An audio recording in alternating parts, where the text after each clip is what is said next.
My name is Shweta. I also go by Amy, and I'm a copywriter by profession and a musician by choice. And I also dabble with chess from time to time and a little bit of painting here and there. I can't say that there was like one particular moment where I came out, because I think with coming out, it is you have to come out like throughout your life. Like, it's never a one-time thing.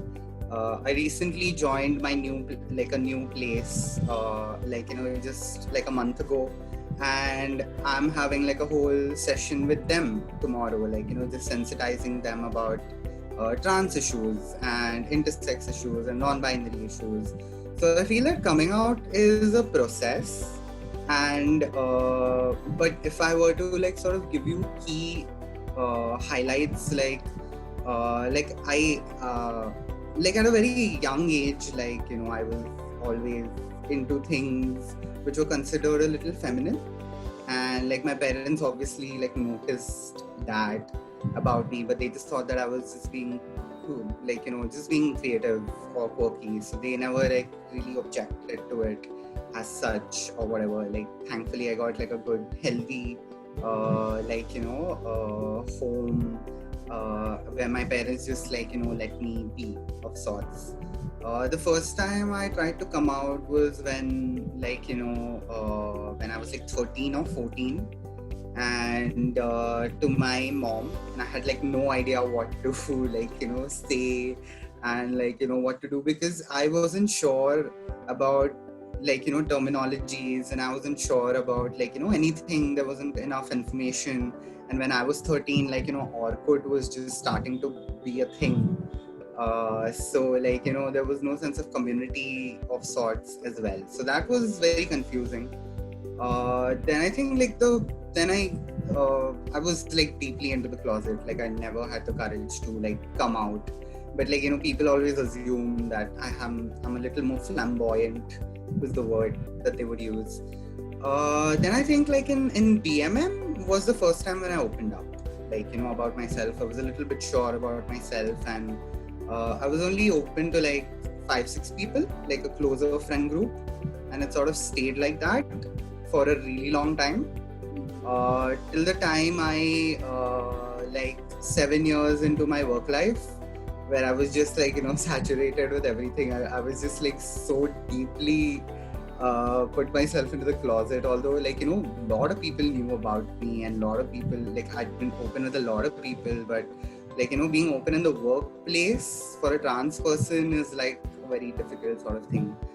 So after the verdict sort of came out, the 377 being read down, I thought that was the perfect moment, because my company had changed the logos to a rainbow gradient like everyone else, and Uber had like a rainbow trail to my office. So I was like, this is a sign from unicorn gods to come out.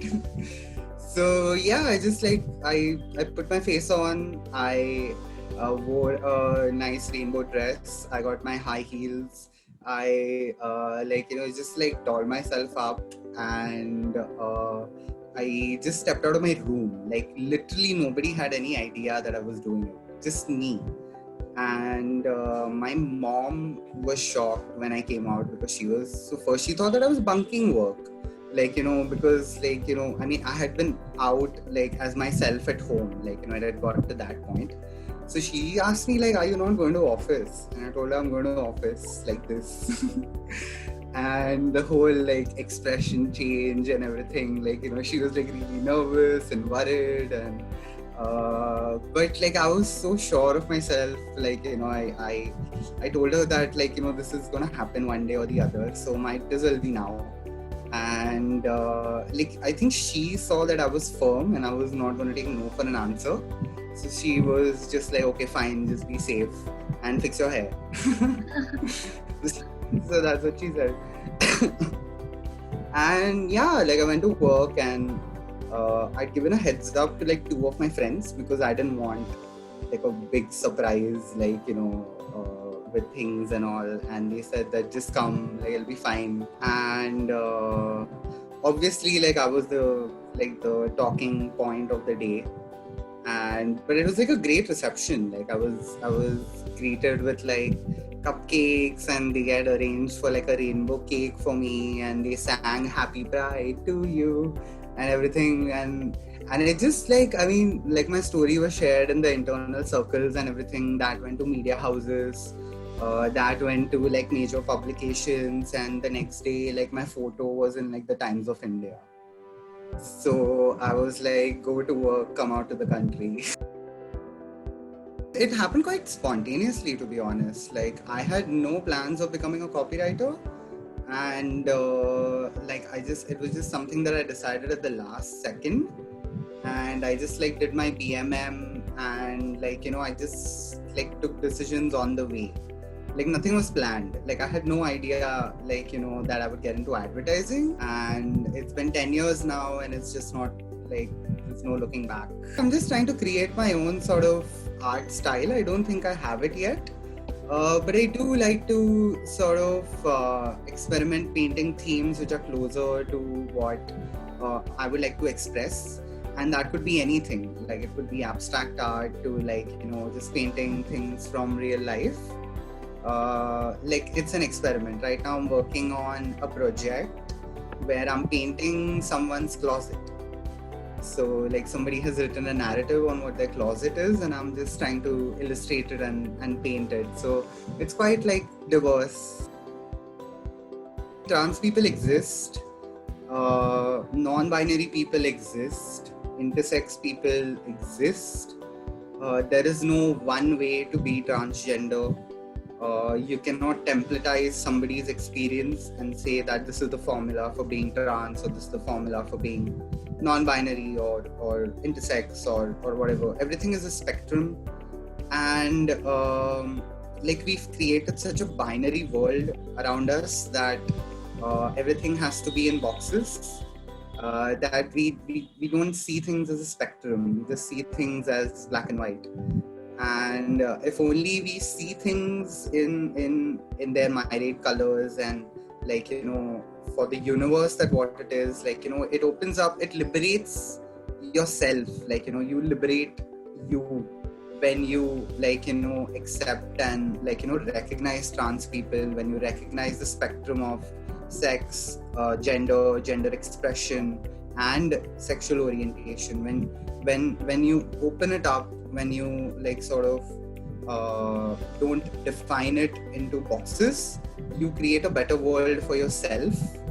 And it sort of takes care of many problems that we have, like, you know, homophobia, transphobia, toxic masculinity, misogyny, patriarchy. Like, you know, all these things get resolved when you just, like, you know, look at things in a spectrum, look at people in a spectrum. And there are as many genders as there are people. My friend Chris Chudawala said that, like, you know, and I truly believe that, you know, I mean, there is every person is unique, but we like to say that it's become such a cliche. But take it from a trans person, like, you know, every person is genuinely unique. Sort of keep an open mind and sort of be open to stories of trans people, follow trans people, like, you know, follow them on Instagram, buy their art, support them, and also, like, you know, understand what transgender means. Like, you know, the word transgender is a Western word, especially in India. The word transgender, like, you know, translates itself into so many socio-cultural groups. And there are so many of them in India that we don't know about. So there are many layers to being transgender, and and to any trans person, non-binary person, or intersex person watching this, just know that I love you and I support you, and you're the most awesome person, and the world is so lucky to have you. And you're just beautiful, you're just amazing, and you are a force. Like, there is nothing that can stop you. Like, a lot of people take their lifetime to figure out who they are, but, like, you know, you are so sure of yourself And that is so beautiful, and I'm rooting for you and I'm cheering for you, and you're not alone. And we truly are in this together, although we have our privileges and we all have our problems, but we are in this together.